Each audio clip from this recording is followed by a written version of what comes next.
I was wondering whether we'd do the Thursday. I said, Ollie. Ollie. Ollie. Do you want to do it? And he's such the enthusiasm of youth. Crazy kid. The crazy kid. Hello, I'm Russ Kane. And this is the ABC of CBD. It's the last one of the year. Blimey. I mean, if it was up to Ollie, I'd be having my Christmas dinner with the family, right? And he'd be wanting to broadcast. I'd go, but I'm having my lunch. And he'd go, I don't care.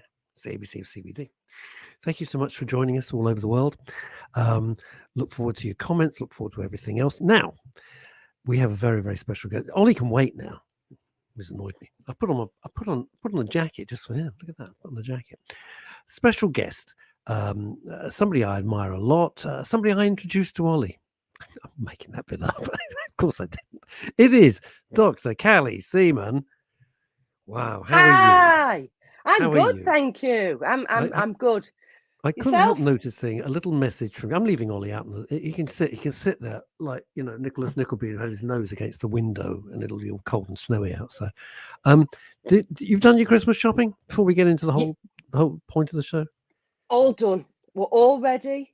I've just picked up the big shop with 2 million cheeses. Sorry, I'm laughing because I used to know somebody said when we go, have you put out big light? I had no idea what they were saying. I said, I'm so sorry, you completely lost me. You look a bit cold, Russell. You're going to put on big coat. Yeah, crack me up. what us Northerners do. I know. I had an education in Northernese, and it was absolutely charming. Veronica Curran is worried. Veronica Curran says, good evening, gents. Where's he hiding? Oh, come on, let's bring him on. For God's sake, I'll never hear the bloody end of it. Is he there? No, he's not there. You see, this is what happens. He's not there. He looks like he's there. He's not. Now then, Callie, what is going on in the world in Doctor? Oh, look at this. Now, this is a message for you because you are very, very popular. This is from the lovely. I say she's lovely. We've never met. I'm sure she's charming. Veronica Curran up in Edinburgh. Hello, Callie. Hope you have a lovely festive season.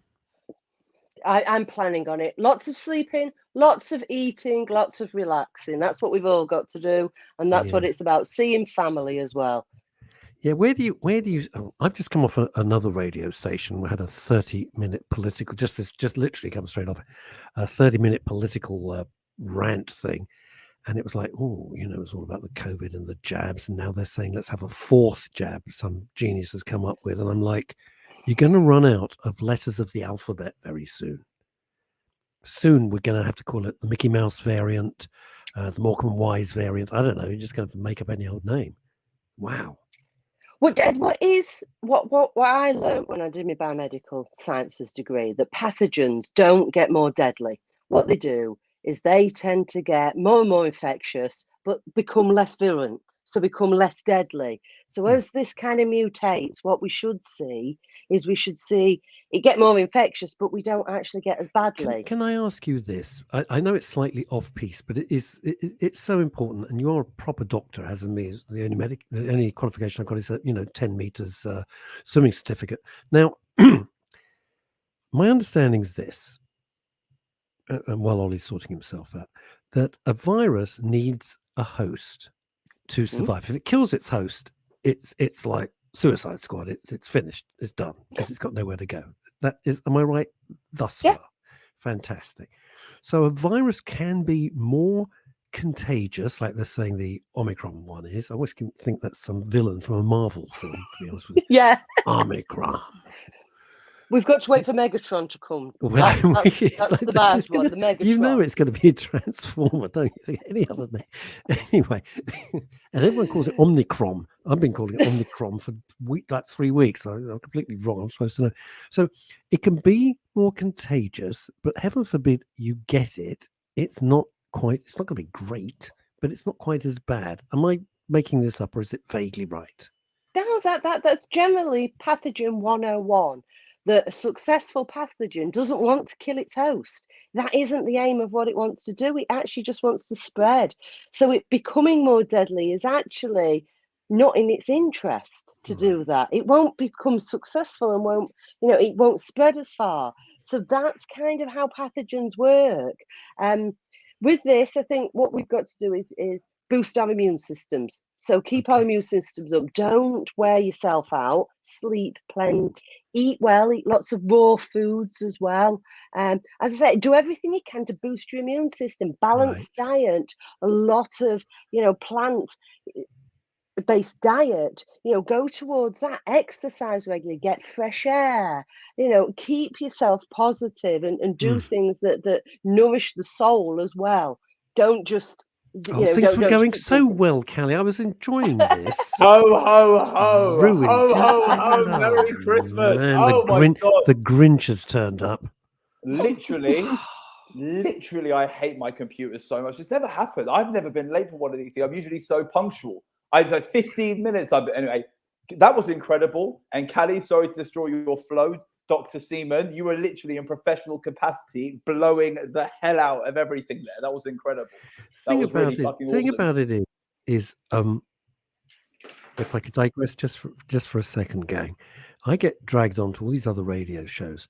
What's your opinion on that? And I'm going like, well, I write books, do stand up and broadcast. I'm not a doctor. I don't know, ask somebody who runs a sweet shop. We don't know. We can only give a guess. We don't know. When they say, well, who's to blame? Who would you blame? And you go, well, I just thank God I'm not in charge because I wouldn't know what to do. Nobody does. It's how are you supposed to know? It's so easy to be so critical. I get that. But I'm really very cautious. It's so easy to be some, gob on a stick and just criticize everybody. And I don't want to do that because the answer is, what would you do? And all of these, paid rent-a-gobs, as I call them, they haven't a clue. It's easy to shout and scream. Any fool can do that. And I think it's perspective as well and what situation you're in. I think that's a really big thing as well, is that my situation is different to someone else's and your situations is different. And it's being respectful of that, respecting that we're not all going to have the same opinion and we're not all going to think the same way, but it's being respectful for each other's opinion as well. That's very beautiful, because that's something which is like a reoccurring message, which has kind of always been told to me, and I've always shared it with people, is look, you're never going to be able to make people think the way you think. Now, what they will do is they will respect the way you think if you respect the way they think. And those who get respect give respect, and it's a cycle. Now, the fact of the matter is you can bet money on the fact that 95% of the room will disagree with you. But there's a difference between disagreeing with someone and arguing with someone and having a war with someone over said beliefs. You can, disagree with someone whilst understanding why they believe what they believe. And that little bit of empathy goes a long way in trying to kind of build this common ground, especially in a world where we have such differing opinions. And it's completely fine. That's, like I brought up in regards to the show as well, that we have all these different opinions in this cannabis space. But the fact of the matter is it's not about you being wrong or me being right or vice versa. It's about me understanding why you come from that perspective and you understanding why I come from here. Totally. There are very few absolutes in life. Very few. There's always a wiggle room. And there's grey areas. Life is not that simple. Like whiskey is a terrible alcohol. Like fact, right? I can't stand that stuff. I literally you're going to be no fun at the Soho Whiskey Club, our annual gathering. Anyway, look, but Dr. Callie Seaman said something very important. And, one of the things to look after yourself is, of course, your mental health. That's the whole point of Men's Radio Station. It's based on trying to help people with their mental health. But we've got to a stage in life that it's like when I was growing up, and I've said this many times, and I will continue to say it's like, all right, we'll agree to disagree. You shake hands. You can go off and have a cup of coffee, have a drink. Doesn't mean, but now you've got to hate that person. It's this level of hate, and you're thinking, well, I don't need to hate this person. I don't agree with them. It doesn't mean I hate them. And just you don't agree with me, you don't have to hate me. But this hatred, fueled, of course, by social media, which is at the rotten, horrible heart of it all. And it's very bad for your mental health. I couldn't agree. Callie's advice is so, I was going to say sage, but sage is not a word I want to use unless it involves the stuffing in the turkey at the moment. Sage tries to, it's ever a misnomer. But that's it. It's so important, isn't it? Anyway, Ollie, I have taken up more than enough of your time. No, so- like, thank you so much for Oh, look, coming in from doing Spain, these doctrines. This is lovely. From Chrissy Richards, Merry Christmas and a Happy New Year. Looking smart. Well, do you know what? He looks I went dapper out. as hell. I went out for lunch and I came in, and I thought, you know what? I'm going to put on a nice jacket, as it's the last ABC of CBD. So thank It's not you, the last Chrissy. ABC of CBD. It's the last ABC of CBD of the This year. Yeah, This year, not ever. exactly. No, just this It's year. also- Don't panic. It's your last radio show of the year, isn't it? It is my very last race. Yeah. Well, actually, no, because I've now been asked, Ooh. would I do? What's happened? Would What's I happened? do would I do the breakfast show on Boxing Day on another radio station? It's just endless. And you couldn't say no. I can say no, but I enjoy He loves it. I loves enjoy it. it, and I Oh, get he loves and it. it's great fun, and it's it's what I do. You know how It's we what I love do. talking about cannabis? He loves There you go. talking. Okay, that's basically it. So it's That's not he true. loves it. He loves it. The weird thing is, in real life, I'm actually very quiet, which would be rubbish for radio.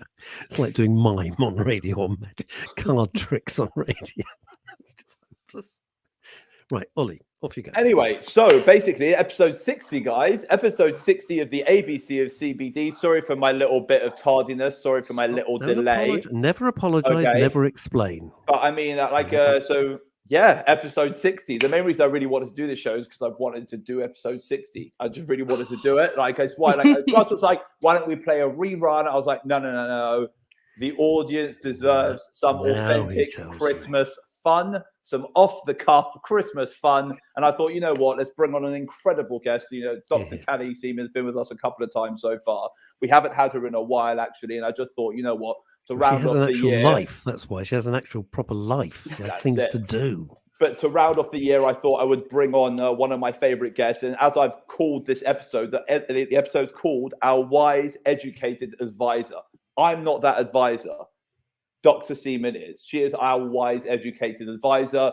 And you know what? Actually, we also need to play the sponsor, don't we? That would be a good idea. We haven't done that yet. Let's play the sponsor and then we'll get on with the show properly. I'm here. I'm back. Christmas. Yeah. I'm sure you've heard before that good quality CBD needs to be really, really expensive.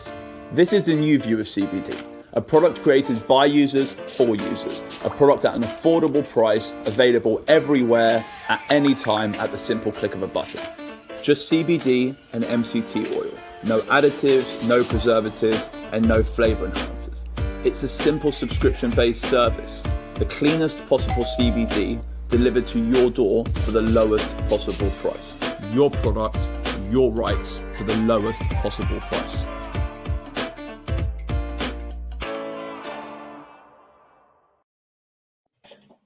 Boom. Very nice. Very nice. So this week we continue to narrativize my journey towards a legal medical cannabis prescription right here in the UK. Over the last 3 weeks, we've been joined by Tim Henley from Access Canna, discussing the route through the system and the reasons why one should attempt to gain a legal prescription in the UK. We had Max Houston from Project 21 discussing the role of the project, the patient-focused approach, the power of data gathering, and the need for NHS involvement in this general cannabis system we have here, and how their aim as a charity is to actually make this happen. We also focused on what I would expect as a patient. Sam Cannon from Beyond the Green actually joined us last week. He is actually currently a medical patient and advocate and educator in this industry and in the UK. We discussed his recent event up in Scotland, the work he's done in the industry, and his journey as a cannabis user and active patient, what ailments he suffers from, and how cannabis has helped him so much. Sam has done a lot of work sharing the stories of other cannabis users in our industry, but last week we got to dive a little bit deeper into the life of Sam. One thing we heard from all of these guests, and actually it's been a reoccurring theme across all of our shows, is their journeys have all been very personal. Tim and Sam, both sufferers and patients who have found their way and their peace in cannabis. Mags has personal friends who suffered, and it made her believe that others also deserved access to medical cannabis, and how medical cannabis is imperative for so many people. Unfortunately, there are issues COVID has not helped the system grow. The uptick from the general medical cannabis system and the acceptance of cannabis by doctors, but also patients, has been slow compared to what it should be in the UK. That's the general theme across the board. What I realize, momentum can take time to build and, of course, effort to build. And sometimes things need a little push. The more of us who join the push, the more of us who are available to create this momentum for the future system to grow and for the future system to be better for all of us as patients.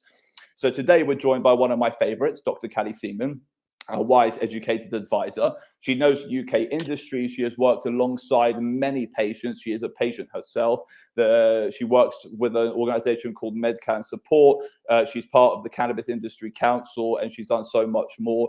Dr. Seaman has been on the show a few times. It's been a while. It really has been a while. So if those of you who don't know her, she's absolutely awesome. She's a true resource to our industry and to our community. As a patient first, she comes from a place of compassion and care. She has lived the struggle. She understands exactly what most of us patients are going through. She understands our needs and why we want what we want so much.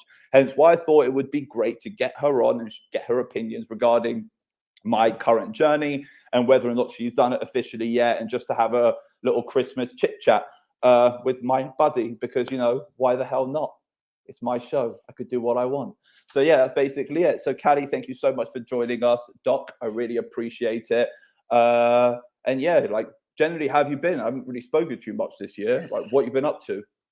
This year's been a bit of a kind of a, because of the way that the environment's been. I think that how everything has been, how there's kind of been a lot of anguish. I've had quite a lot of seizures this year due to the stress that's been put on. It's just part and parcel of being epileptic. That's just part and parcel, and it's actually helped me to understand more about it, understand what really are the triggers and what I can do to actually prevent those. So yeah, it's not been a brilliant year, but we have to have these kind of darker years in order to appreciate the lighter years and be able to grow more and be able to understand more about ourselves. Callie, can I leap in there? Because as always, you always say such interesting stuff, and it's so thought-provoking. So thank you very much, especially just before Christmas, to find time to come on to Ollie's show. Do you think we as people, I don't mean me and Ollie, I mean people, really do see the light sometimes? Do you think they're appreciative? It's something that's very, very important to me about being appreciative for what you have, not moaning about what you don't have. Yeah, definitely. I had a very kind of epiphanical moment.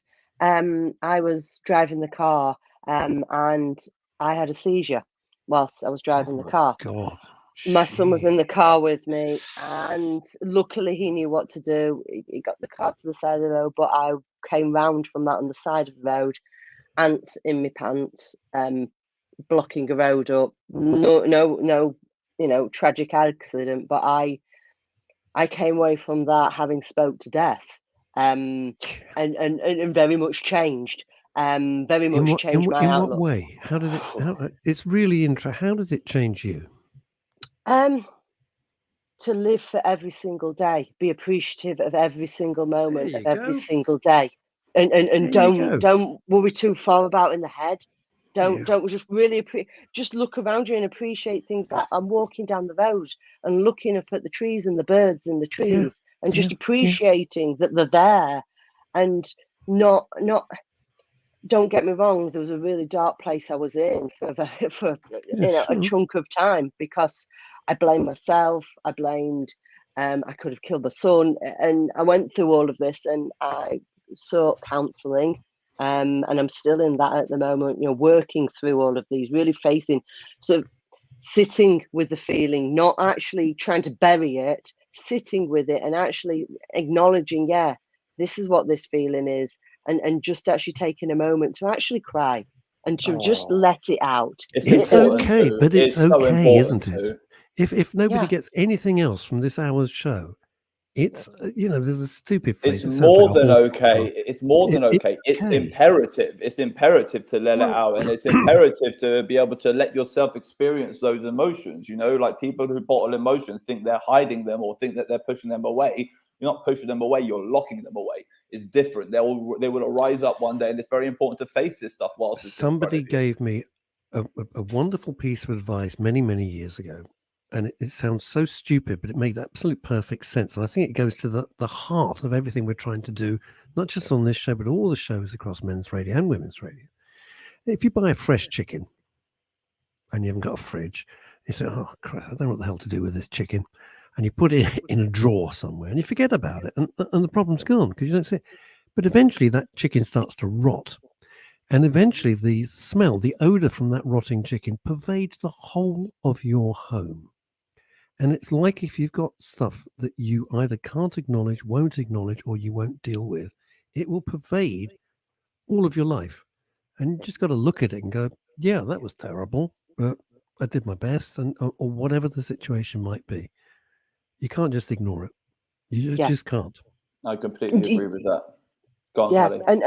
and dealing with those and actually talking to someone, actually seeking professional help to help you through these times.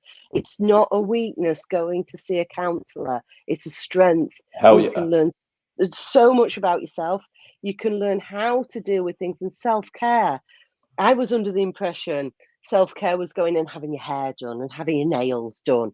And I was actually I was getting more anxious about doing that because I was having to do this sort of kind of idle chit chat with the hairdresser, and I was feeling uncomfortable, and I wasn't actually achieving what I was wanting. And then I learned that painting is self-care, going for a walk, forest bathing, in nature, appreciating things like that, learning to say no is a big one. Learning to say no is, see, that is massive. Here's the thing. So in this world, there are givers and there are takers. And the givers, what happens is whenever you ask a giver for something, he will give.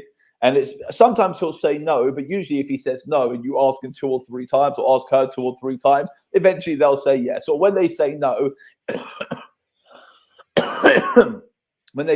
it's like no, but I'm going to do it. So, and I have the same thing as you, and it's that whole idea of, like no causes me pain. But it's not about learning to say no. It's learning that saying no is okay. It's all right to say no, and you don't have to feel bad when you say no. It doesn't make you a terrible person. It doesn't. It makes you. It actually makes you a true person to yourself, because you're not going to end up doing something you don't want to do. Why should you? And also, don't burden yourself. I have a question for you.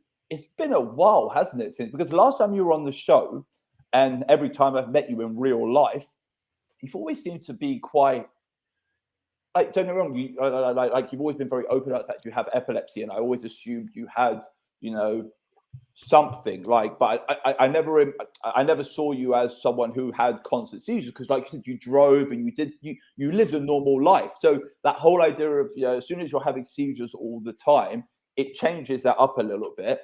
When did it all start up again? And when was the last time you had a bout like that? As in, just to ask, has it been just to get an idea?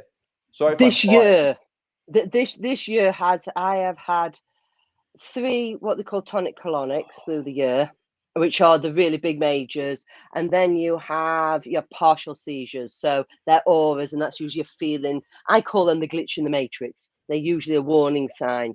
And I've had quite a few of those. And it's all to do with the stress surrounding COVID. And every time there would be something that occurred, an announcement, I've got to the point where I've had to stop listening to radio stations because I can't deal with the actual news being on. I did that 10 years ago. I stopped watching the news. I've got this saying: the news only brings the blues. So guess what? Every day I used to wake up and feel like crap. And I was like, why is it? Because I only watch the news. I don't watch the news. I've got no idea what's going on in the world. And guess what? Ignorance is beautiful. It is lovely. Okay, there could be a zombie apocalypse going on out there, and I feel completely safe. It's amazing. I only found out about COVID like 3 weeks ago. Seriously. Oh, shut up. Yeah, literally. I had no idea what everyone was going on about. Shut up. You don't. Literally no idea what's going on. It's an incredible world. Beautiful world. Okay, that was funny. That was funny, Russ. Don't walk away. No, because there's a part of me thinks it's possibly true. That's He really just did the scary. catwalk. Do you see the way he took 3 steps back so we could see how beautifully dressed he was? And then he No, I turned, just took posed, back. and then walked back towards us. It was actually kind of, I don't, if you could rewind that, anyone who No, we wants to can't. rewind Thank that you. and then Move make a on. little post. We have a proper doctor who's a guest. I'm sure you have a lot of brilliant questions. So basically, like with all the stress from COVID and also, you know, like the involvement in MedCan, the involvement in CIC. I mean, like you've always done a lot, okay? But I always, my personal perspective is a lot of what you were doing before was, you know, educating yourself to make you the best you can be. And now I feel like what you're doing is you're burdening yourself with a lot of the problems of the world that surrounds you, and you're trying to deal with those problems and help people outside be better. And have you found that maybe this year's been a bit too intense? I'm sorry if that's a leading question. Well, when I was little, I used to worry about a war happening or volcanoes going off, which it seems insane. But I would have these kinds of worries about the uncontrollables. And if you can put them to the back of your head, but when this was just constantly in the news and you just couldn't get away from it, everywhere you would, there was a poster up and everything, and it sort of ate at me. It ate at me of how society's changing, and as you said at the beginning, how we're getting this split that but people can't agree to disagree. That if you're not saying the same thing, you're a bad person, and whole families are being split up, whole friendship groups are being split up. Oh yes, and it's worrying where this is sort of going. You know, where everything is going, how much control. How, you know, we're going to have to register to do everything. I get this because actually the first time I met you, all right, just put things into perspective, just put things like it was pre-COVID. I think it was like 2018, a round table.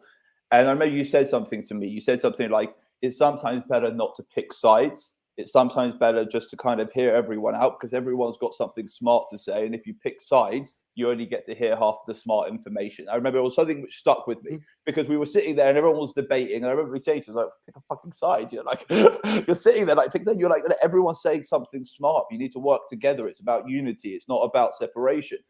And like that was just in like our small little community. I can imagine if the world then starts splitting up into these groups, your brain is like, I don't understand. Like you've all got valid points, but at the end of the day, like, oh, I understand. It actually kind of makes a hell of a lot of sense. As in, like, it makes sense why that it makes sense that you would react that way. Do you know what I mean? Or that it would affect you that way because it's you realize a community and a kind of putting people together type of person. That's what I've always seen you as. I've never really seen you as waving a flag. I've always seen you as kind of like appreciating everyone's flags and opinions and just trying to find common ground. So yeah, I'm really sorry you've had that crap year. I do apologize. It's one of those things. We come through it. We live from it, and there's lots of good things going to come from it. I'm encouraging my son desperately to get his driving license now, so he can come and pick me up. Nice. Yes. Oh yeah. I'm exercising more, walking more places, planning more things, and actually, because I'm not driving now, I've got no road rage. I'm not getting as stressed, and you've just got to let things go. Just got to let it go. It's got to be how it is.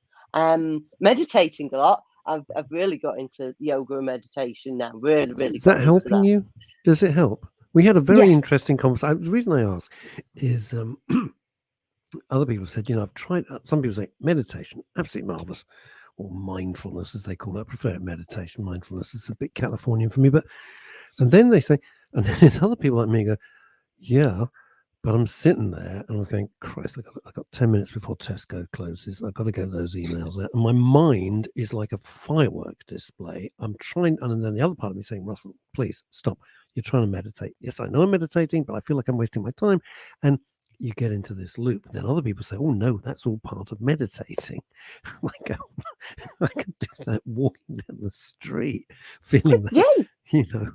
If that's where you need to do it, where it brings you back to where you are to now, instead of those thinking about overthinking everything, just really over, you know, what happens if this happens, what's if that, and what's and we end up in this kind of downward spiral. I like guided meditation personally. I like to be listening to somebody there I rather get than the trying to do it giggles. myself. Callie, Yeah. I get the I'm I got with thrown you. out of a meditation weekend. I went away with ne- my pal Andrew. We got thrown out. I 'cause need the life's- voice to. I need the voice to concentrate on too. I Yeah. can't do it myself. If I'm left in a room to do it myself, my brain does not meditate and ends up creating some next level scene, which I don't want to repeat on radio. I mean, like that's what my brain does. So yeah, I also, and I've been doing a lot of that recently. I've been doing a lot of like guided meditations, hypnotherapy, and stuff like that, because generally, like this world has literally destroyed all of us. I mean, like, and whether we admit it or not, if we admit it, we're going to fix our problems sooner than those who are saying, no, I'm fine. Because anyone who says they're fine now is not fine. And you will see in about 5 years' time, when it all comes to the surface, you're not going to be fine to deal with it sooner rather than This later. is good. This is coming in from Edinburgh. I'll just read it out because it's a little bit long. From Veronica Curran, of course. Meditation and breath work. Am I pronouncing it right? Breath work, along with CBD and THC, and 3 most fabulous balms and the most fabulous balm. I'm with you, Callie. I need the voice, as indeed does Ollie. No, I do it myself. Yeah, because you have a beautiful voice, Russ. Yeah, If but I don't had hear your that. voice, That's not the voice I hear if in I my had head. your voice, I wouldn't need I wouldn't need another It's voice. I not would the very voice happily in my like head, listen to Ollie. Russ Kane telling me You're to missing relax the point. That's not for the voice yourself that's a white screaming at. Russian. I'd be like, yes, Russ. Yeah, Okay, that's it. light your joint and A lot relax. of the Yes, things, Russ. a lot of the things that Dr. Callie has said. Number one, there is no good fretting, to use a wonderful old word, but it is fretting about stuff you can't change. There's some stuff you can't change, and it's no good saying, yeah, if we all get together. You can't change it. There is nothing you can do about it. So you got to just say, the hell with it. There's nothing I can do about this. It's not my problem now, because whatever I do, I can get upset about it or not get upset about it. It's still going to happen or not happen. And that's the thing. And the other thing, Dr. Callie, that you said, which is so important, is taking pleasure in very small things. Very small things. You don't need to think, I need the new car. I need the... That whole landscape, I think, has gone.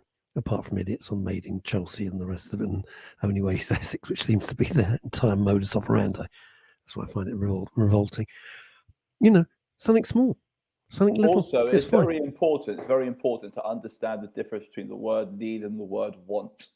Okay, because they often get confused. The word want and the word need are two different. You don't need a new car. You want a new car. What you need is oxygen, water, food, clothes on your back. Okay, that's what you need. What you want. What you want. Stanacatic, I need. What? It's just an actress to remove. Okay, fine. You want her. But I mean, it's the one. Because that's another thing I also did. Like I had to do the separation between the things I want and the things I need, and the things I want for myself and the things I need for myself. And it's very much, it takes a lot of pressure off yourself when you realize, actually, I don't need half the things that I think I want. Exactly. So question, back onto the show, back onto you. Do you have a prescription in the UK, a medical cannabis prescription?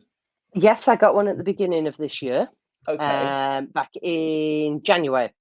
I'll be honest, I was very disappointed with it.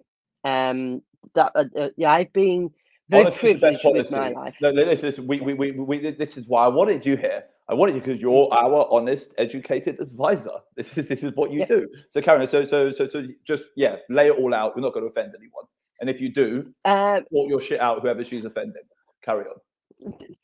I think the biggest disappointment for me was, as I say, I have been very privileged. I had an amazing dad who introduced me, so I have had the cream of the crop, let's say. So I've been used to a higher quality. I've come from the hydroponic industry as well, so I'm very exposed to a produce which is of a high standard. Whereas this that came was pre-ground. It claimed to be 18%. I sent it off and had it tested. It came back as 8% THC within it. I was disappointed with the amount of information. Now, the actual process of getting the prescription, I was not disappointed with at all. That bit I found very easy. It obviously cost. So my actual appointment was £120, and then there's the cost of the prescription as well. Again, disappointing. But who did you end up doing the like not the let's not slag off the provider of strains, because I just don't want to start a war with anyone, but who did who actually put you through your which clinic I went to? Yeah, exactly. So the clinic I went to, MCCS, because they've got a neurologist there. I knew other people who were using MCCS there was neurologists already there. So that was my reasoning for going to them. That was wanting to go to a neurologist who dealt with epilepsy and using cannabis. And that was. Will you disclose which doctor you used, or you won't disclose that? Are you allowed to? You're not allowed to? I couldn't tell you off the top of my head. Okay, fine.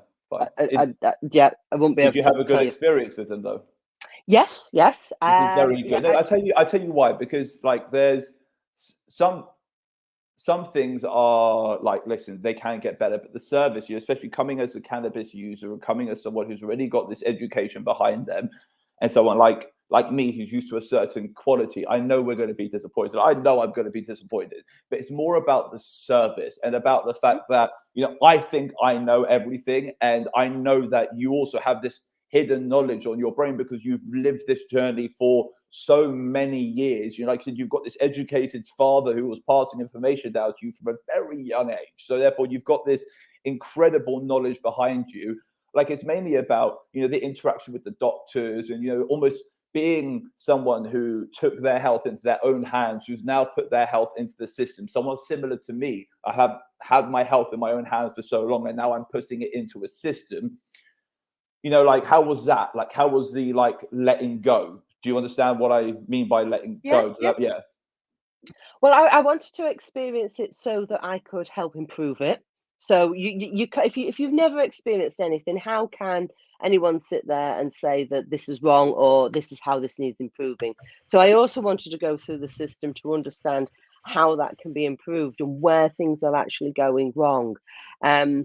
I became very frustrated with my own neurologist, with my NHS neurologist, who is just obsessed with pharmaceuticals and not really bothered about anything to do with my diet, my lifestyle. They just wanted to put me on pharmaceuticals and get me addicted to those, which when you start reading the side effects of lamotrigine, which is what they would put me on, it's highly addictive. And then if I forget to take that, you can induce seizures. And this year's been a very different year, so I don't see the need to take those pharmaceuticals for that. You also you're vulnerable again, whereas over the last few years you haven't been vulnerable. You've been managing. Now you're vulnerable again. The one thing you don't want to do is put yourself into an even more vulnerable position, right? Yes, I understand that. Yeah, but your neurologist at the MCCS is better. Yes, I think because you're paying as well, you do tend to find when you pay, you get that full hour. You don't feel you're being rushed. The service, I found it to be a bit.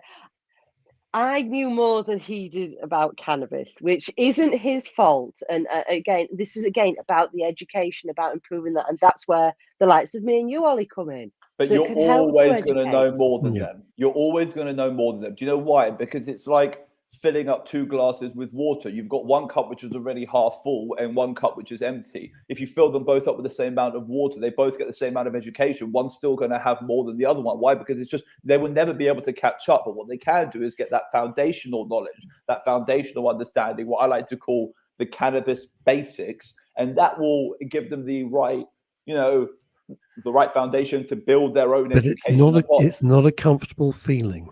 It's a terrible feeling. I'm with Callie on this. When you go, there's nothing worse when you go to see an expert or the professional, and you really, which is the way our minds work, you're going to rely on their information and rely on their advice, and you think, wait a minute, I know more than they do, and you think, oh, and the ground starts to shift under your feet. It's a really uncomfortable feeling. It depends. It depends. If was the doctor comfortable with that, or was the doctor very much Like some doctors are very, defensive, oh, excuse me, like, I think I know best. And some doctors are, you know what, actually engage with me. Tell me, let me learn from you. He didn't have what I call Dr. God syndrome. He was very open to listening. No, and I think that again was what put me at ease, because he listened to me. That's and he was my open biggest to listening. fear. But see, I've got a private GP who I use because it was just a hell of a lot easier, especially during COVID and everything. Than finding a doctor in the UK through the NHS is a huge waiting list for mental health issues. But I've got a great relationship with him, and I feel like I can talk to him. I'm very honest with him about absolutely everything. I like a lot of people. Honestly, they lie to their doctors because they feel like they have to. I'll tell my doctor everything, and when something goes wrong, I'll tell them that, look, I did this. I think it might have been stupid, but this was the reaction. I just want you to know. How are they supposed to? It's like, do you smoke? No, I mean, but that's my biggest fear. My biggest fear is I'm going to go into a room and I'm going to be like, well, this is about me, and they'll be, oh yeah, I'll tell you what's right for you. And I'm like, well, okay, look, dude. I said that's one of my biggest fears. Do you know what I mean? Sorry, carry on. My experience was that they were not. I've had that experience with a neurologist with the NHS when I was firmly in denial 4 years ago, and my seizures started to come back, and I remember going to see this neurologist, and he basically went, "Oh, you've always been epileptic. Go away and take these." I just was coming to terms with what. But the seizure happened 4 months ago, and I've only just got to see you now. And what? And I think this was again part of the problem with my journey, and the coming out of denial was this particular neurologist. He got Dr. God syndrome. I remember coming back and just sitting there and crying, and just crying and crying. And there's all of this other support that's needed around epilepsy. It's not just a neurologist telling you what drugs to take.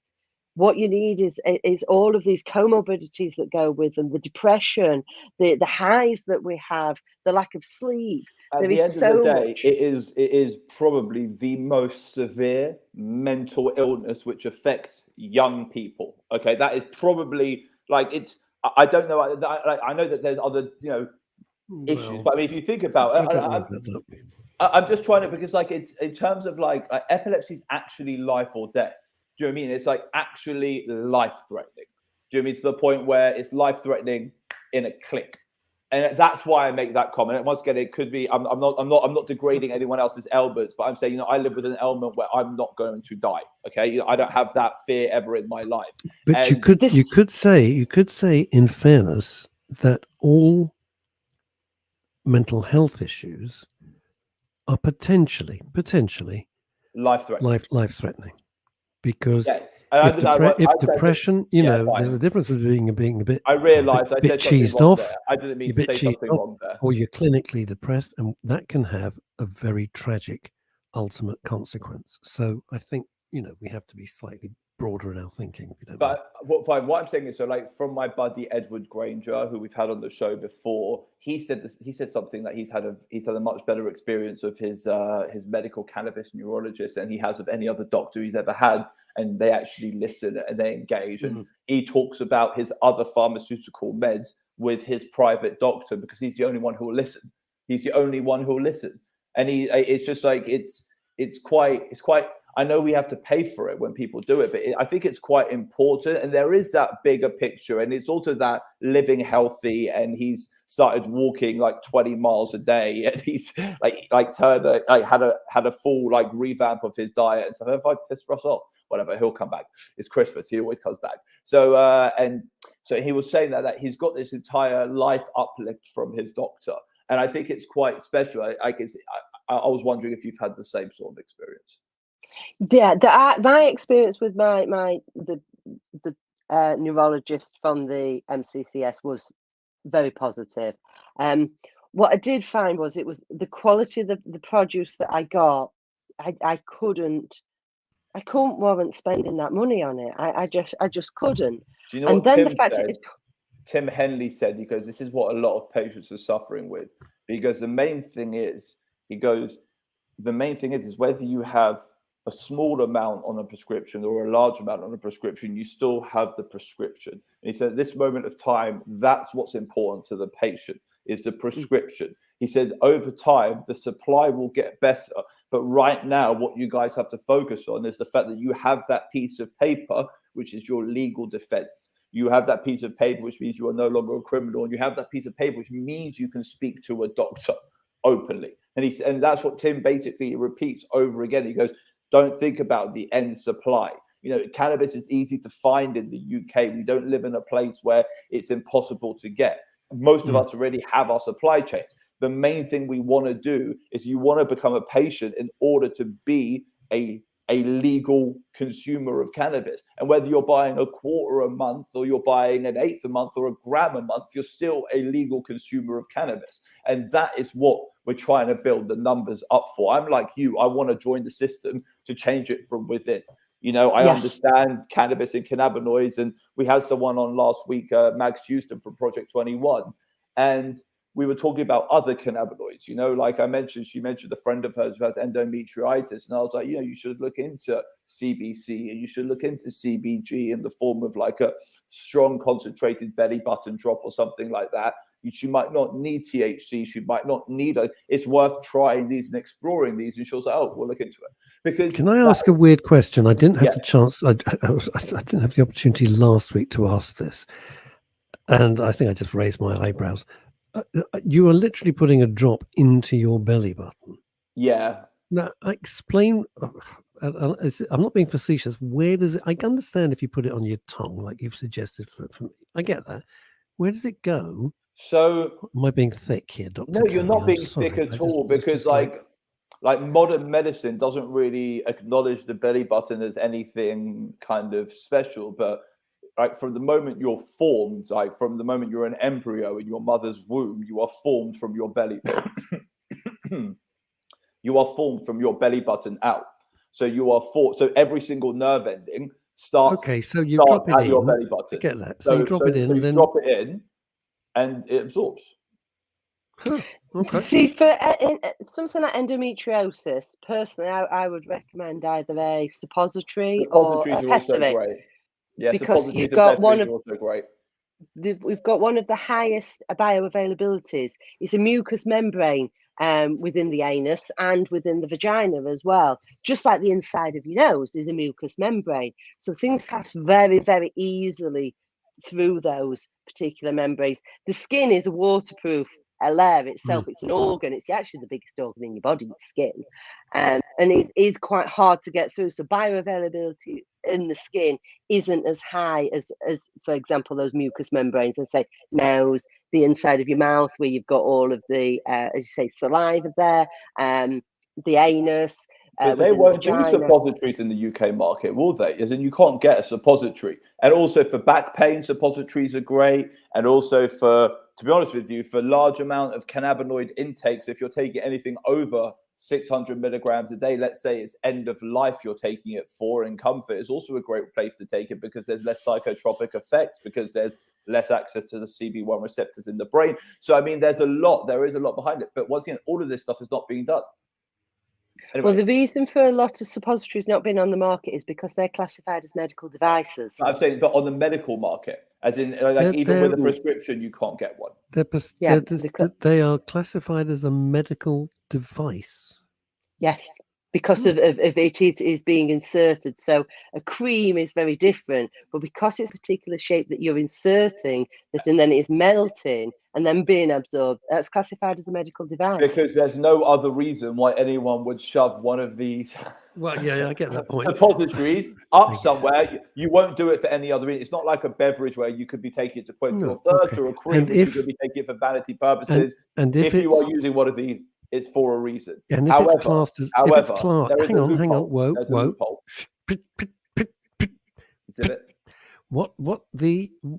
If it's classed, I'm just curious, if it's classed as a medical device, what impact does that?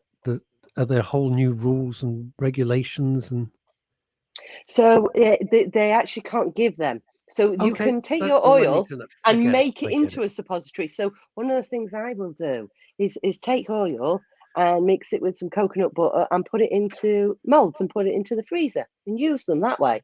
So that's not a problem at all. So you can mix that up, do it that way. You can get I'm the not little eating around your cartridges. house, by the way, Callie. No, I'm just there's telling you far now. worse things in my freezer. Oh my God. Far I bring worse. my own food. Do you not understand? She's like a proper witch, this one. She's incredible. You know what I'm just thinking? probably She had said, the I'll have it. cauldron. She said, would you like a Diet Coke? Yeah. Would you Yeah, like do I ice have a with that? cauldron? No. Callie, thank you very much. Ice with cat's I don't have claw. any ice with it because I don't know what else. Ice with hair of newt, right? There's various different kind of ice cubes and various Yeah, no, I different get things it. in No, that thank you very I much. just throw in. You And I only do have a live cauldron, once. Yo, of course you have a cauldron. Trust me, the wizards recognize the witches. yeah. Anyway, what I was going to say, so working closely within the cannabis community, as you do, working with, like with MedCan, working within the CIC, what's the feedback from other legal patients? Are their journeys, how are they going? And have you found that most people's feedback to the supply side of the system is similar to yours, or because let's say, because you're a flower consumer as well, aren't you? You haven't gone for the oils. So I assume a lot of the patients who go for the oils, it's not, look, oils are available in the UK market. They are available to buy black market, but they're very, very, very inconsistent. And also most of the time you don't really know who's the wizard or the witch behind the batch. You don't really know.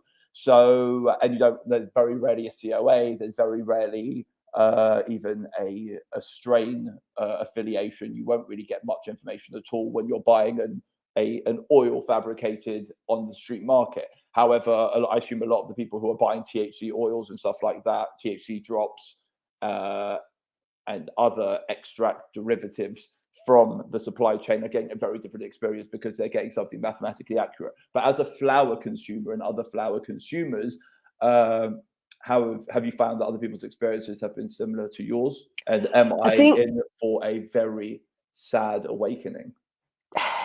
Inconsistency in supply. So if a patient will find a particular strain that works for them, they're unable to get that strain again. That keeps coming back. Inconsistency in the product. So a lack of consistency in the product, which is coming through as well. Now, what I feel needs to happen is we need a domestic supply. So we need supply produced within the UK. It needs to be grown here. It doesn't need to be shipped from all the way from Australia. That's where mine came from. And why are we shipping something all the way from Australia? The carbon footprint, the money in and out, the import duties, the import taxes, the shipping fees, it's all just adding onto the product. Insane. Yep. And we can remove that by having this domestic supply and a consistent domestic supply. So it's known what you're getting and you're understanding what that extraction process as well. I felt there was a lack of information that came with the actual product itself. So the actual service I received from the actual appointments, brilliant. I have no issues with that. I thought that was excellent. The prescription came very quickly. But the actual product itself, that's what I found to be, and I get this again and again and again from patients. But what it does do is it reduces a large amount of anxiety for a lot of patients. They know that where it's coming from, so they're not having to go onto the black web, or they're not having to go, meet somebody in a car park and then a risk of, being robbed doing that. That it removes all or of that. Arrested doing that. I think that's. But I think in today's world, more people fear, reprisal from the law than they do getting robbed by their dealer. Do you understand, like what I mean? Like that whole idea is more. It's more of the trouble. Really, maybe you're right. It's not like we can actually ask them, is it? It's not like it depends. It all depends who you're having to deal with. It all depends on your situation. It's awful. I'm sorry. Both of those options, both option A and option B, are ghastly. What I don't understand is there are duffed several up in a car farms. park, you don't want to be arrested. There are several farms in the UK. It's just like no one seems to be allowed to break ground. You've even got the Isle of Wight supply chain, but no one seems to be allowed to break ground. I don't really understand it. We've had, the boys on from GLO. Like I've actually spoken several times to the people from Hilltop Leaf. I've spoken to people at Equinox and stuff, and like no one's allowed to break ground. It's a bit. I can't really get my head around it. I'm like, all right, why? But the whole point, we're allowed to have clinics and we're allowed to have a supplier who buys and sells. We just No one's allowed to grow it. And it's just, I just really can't get it's money, guys. Make your money, Mr. Government man. Like, make your money. No one's allowed to commercially supply. So a lot of the licenses that we see in the UK are research licenses for research purposes to get to that point. A lot of investment is needed to be able to get to that point. Then that product needs to be registered with the MHRA in order to be classified, being able to be a commercial product. I don't understand fully why there seems to be all these roadblocks. We keep being sort of told that, oh, it's been Brexit that slowed it down, or it's COVID that slowed it down, so there's not been people in the offices to fill things out. I think what we do need in this country is an office of cannabis, not just medicinal cannabis, of cannabis that encompasses everything. It shouldn't be the Home Office that's dealing with this. But it shouldn't be the same people who are dealing with firearms who are deciding who gets the licenses. It should be a cannabis office. So that deals with hemp, that deals with everything around that, so that these are specialists within that area who understand cannabis, not just to understand how to tick boxes. I think you're the first person to put that forward as a proposition. And then it literally gives them the ability to have a stamp straight away, just like the VAT man, and be like, all right, guys, pay me my money and I will let you work for free. And you don't pay if you don't pay me my money, then I'm going to destroy your lives. And guess what? They will build the best system around. Why? Because they will enable the best system to be built. And I don't care if I was allowed to open a dispensary and they wanted 75% of everything I earn and the other 25% had to go to charity, I would still open my dispensary. It's interesting, Ollie, when I put this forward in my total ignorance and innocence months ago, and I said the way this will all be resolved is money. When the people realize that it's a brilliant form of taxation, that it'll bring in so much revenue. When the tobacco companies realize, that's the decline. I think this is part of the problem. I think you've actually got another industry who's actually scared of this industry. I think it's the alcohol industry, who will see this. Undoubtedly. This is a good point. I think there is industries holding the pharmaceutical industry sees the potential and are holding this back because they see the loss that they're going to have with all the opiates. Cannabis isn't addictive. I mean, okay, yes, there is certain forms of addiction to it, but it's not addictive in the same way as opiates. What do you mean by that? So there are, if you have a predisposition to be addicted to something, you will become addicted to if cannabis. You have an addictive nature, you will become addicted to porn or to drink or to gambling or women or walks in the park or to the gym or to anything. Like addictive people can get addicted to anything. Okay. Yeah, and there is certain forms of physical addiction that are very rare, very, very rare. And this is with chronic use.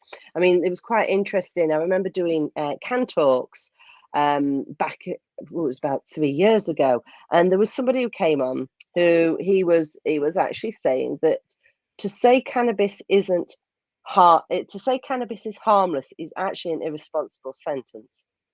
It's the degree of harm it does is very different. So if you're actually comparing it to the harm that alcohol does, that's a very different sentence to saying cannabis is harmful, because there's always, everything comes with a risk, and we have to be aware of that, and we have to not ignore the possible risks that for those who have got a predisposition to psychosis, it would have been anything that could have triggered that. Yeah, you can choke on a marshmallow, can't you? THC can trigger seizures in certain people, so that it's very dependent on that person, and I think we've got to be aware of that, and we do need to not be naive in just saying that it's completely safe.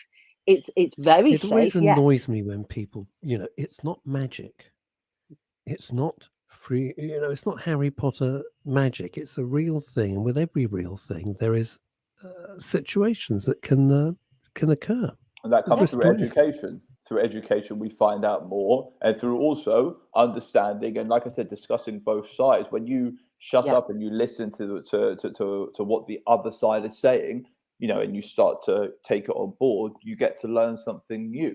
And whether you agree with it or disagree with it, it's still a fact which you need to learn, or maybe a fiction which you need to learn. In the final minute of the show, Dr. Callie Seaman thank you so much for Very quick joining us. hour. And also, what are you going to be doing for Christmas? Just because I'm nosy, it's got nothing to do with ABC of CBD. I'm just nosy. Eating, sleeping, Yeah, right. not raving, not anymore. No, but no. I'll be repeating the eating and the sleeping and laughing. I'm at home and, What do you and want? I'm going to be. And Ollie Mammon, the hunk of hemp, what are you going to be doing? Well, everyone around me seems to be getting COVID, so it kind of is like people seem to be dropping like flies. I mean, it's freaking mental out there. So I don't know, staying safe, That'll do. eating, drinking, Leslie living. Demesa, I haven't got time to read the whole thing because I've got to go, but thank you so much. That's an excellent point. I wish I'd have seen it a little bit earlier. You can see it when you look at the things. It's been a wonderful year. Ollie, thank you for bringing this show to Men's Radio Station. I really appreciate it. I thoroughly enjoy it. Dr. Callie Seaman, you are welcome anytime whatsoever. We wish you well, of course, with all your trials and tribulations, which are not to be minimalized whatsoever. You're a hero. You really are a hero. Chrissy Richards is staying at home being Spain. Have a wonderful Christmas, everybody. A happy and a safe new year. We will see you, heaven willing, in 2022. Until then, stay safe and try and stay out of trouble. Bye, darlings.